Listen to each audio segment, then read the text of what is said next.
My name is Eleanor Wright, and the day I broke free from the toxic mother and golden child trap was the day I stood in my Sydney living room, clutching a box of old letters, as my mother's voice rang through the phone. Eleanor, you're being selfish again. Why can't you be more like Sophie?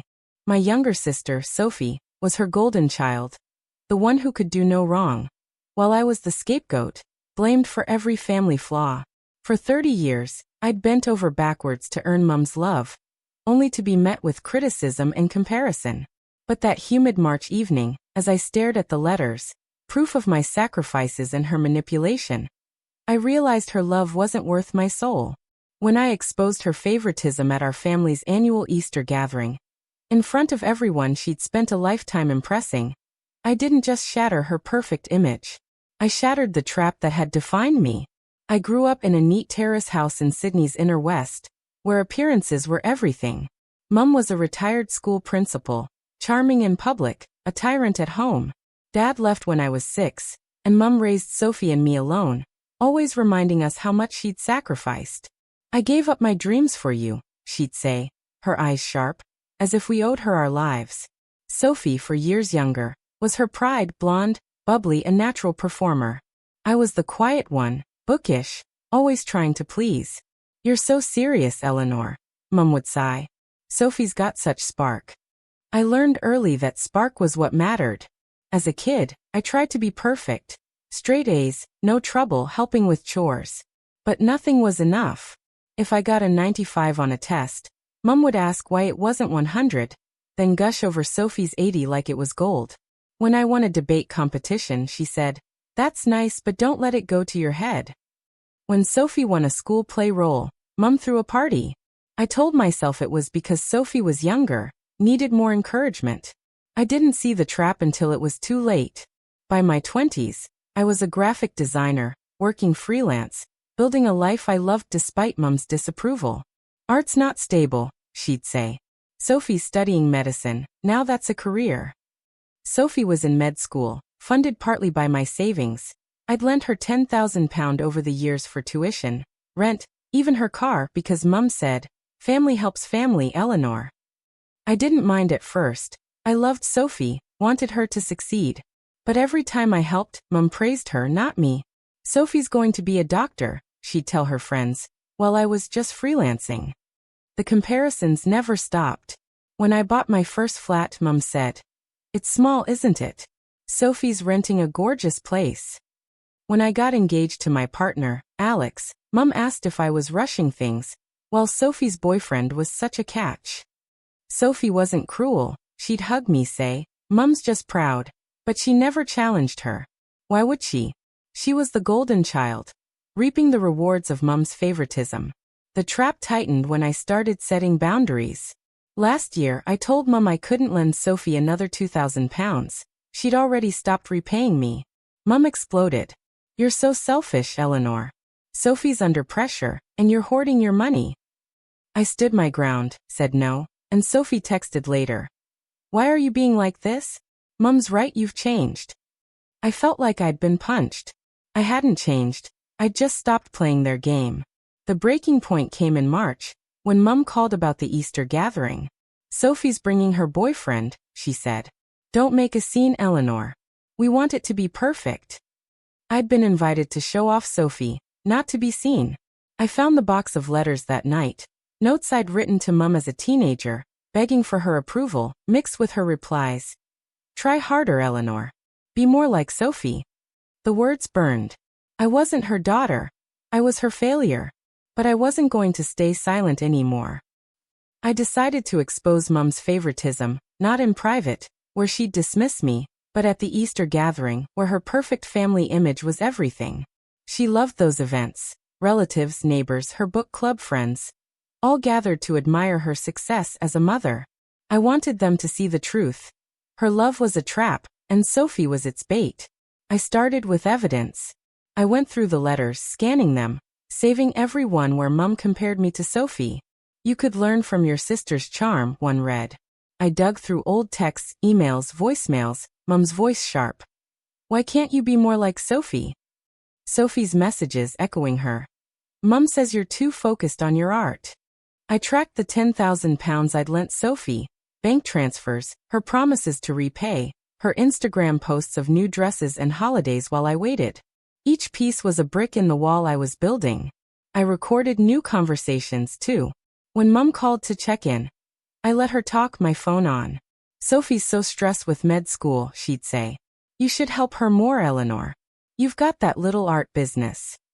When I mentioned my latest design contract, she sighed. That's nice, but Sophie's saving lives.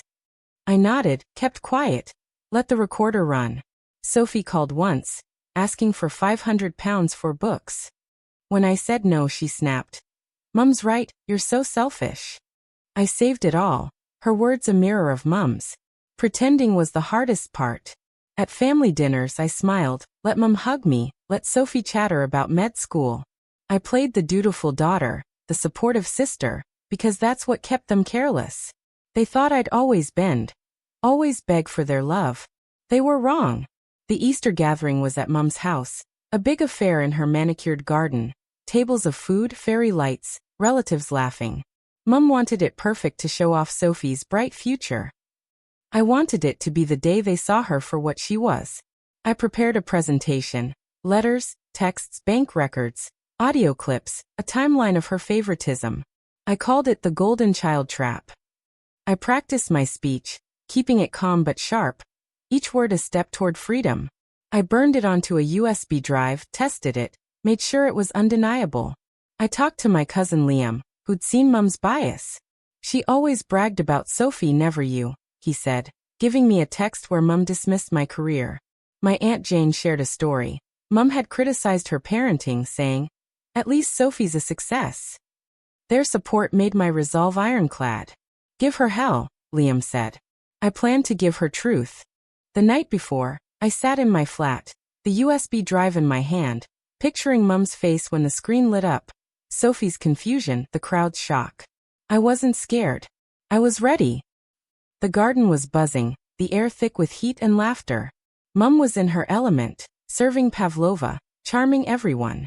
Sophie was by her side, glowing in a white dress, her boyfriend charming the aunts. I stayed quiet, my USB in my purse, helping with dishes until the moment came. Mum always ended the gathering with toasts, family updates, her chance to shine. I'd asked to speak, saying it was a tribute to family. She smiled, thinking I'd play along. When she called me up, Sophie clapped, her smile wide. I stepped to the patio, where we'd set up a projector for family photos. I plugged in the USB, my heart steady, and faced the crowd.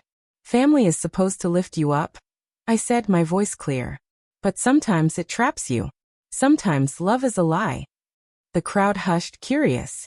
Mum frowned. I clicked the remote, and the screen lit up. The Golden Child Trap. The first slide showed a letter, my teenage handwriting. Why don't you love me, Mum? Her reply. Be more like Sophie. Gasps rippled through the crowd. Sophie's face went pale. Eleanor, stop, Mum said, her voice sharp. I didn't. I showed a bank transfer, £2000 to Sophie labeled tuition. Then her Bali holiday post, the dates matching. I gave £10,000 to Sophie, I said. Because Mum said family helps family. But family doesn't mean one child shines while the other's erased. I played an audio clip, Mum's voice. Why can't you be more like Sophie? The crowd shifted, aunts whispering. Sophie stood, her eyes wet. This isn't fair, she said, but I clicked again, her text. Mum's right, you're selfish. I showed Liam's message, Jane's story, the timeline of Mum's favoritism. This is the Golden Child Trap, I said. Mum chose Sophie, not me. And I'm done begging for her love. Mum tried to speak, her face red. Eleanor, you're twisting everything. But the crowd wasn't listening. Cousins stared, neighbors frowned. I ended with a photo of me and Sophie as kids, laughing. I loved you both, I said, looking at them. But silence isn't love. I'm done. I unplugged the USB, left the screen glowing, and walked out, Mum's shouts fading behind me. I drove to my flat, the city lights soft through the humidity. My phone buzzed. Liam, Jane, cousins, all supportive. You were brave, Liam texted. Mum left a voicemail crying. How could you do this? Sophie texted. You've ruined everything. I didn't reply. I sat on my couch, the letters beside me, and felt free. The fallout was swift. Mum's book club stopped inviting her. Her perfect mother image cracked. Sophie's boyfriend distanced himself, and her med school friends whispered about the drama. They tried to spin it. Mum called it a misunderstanding. Sophie posted a vague apology, but the family wasn't buying it. I didn't get my £10,000 back, but I filed a small claims case, more for the record than the money. I threw myself into my design work, landing bigger clients, saving for my master's. Alex and I planned a quiet wedding, no family drama invited. Mum's trying to reach out, but I've set boundaries. No more comparisons, no more traps. Sophie's still in med school, but her shine's dulled, her posts quieter. The golden child trap is real, and toxic mothers build it. Mum thought she could define me by Sophie's light, that I'd stay silent to keep her love. I showed her, and myself, that my worth isn't her approval. I'm not the scapegoat anymore. I'm Eleanor, and I'm enough. If you enjoyed this revenge story, don't forget to like, subscribe, and comment where you're watching from.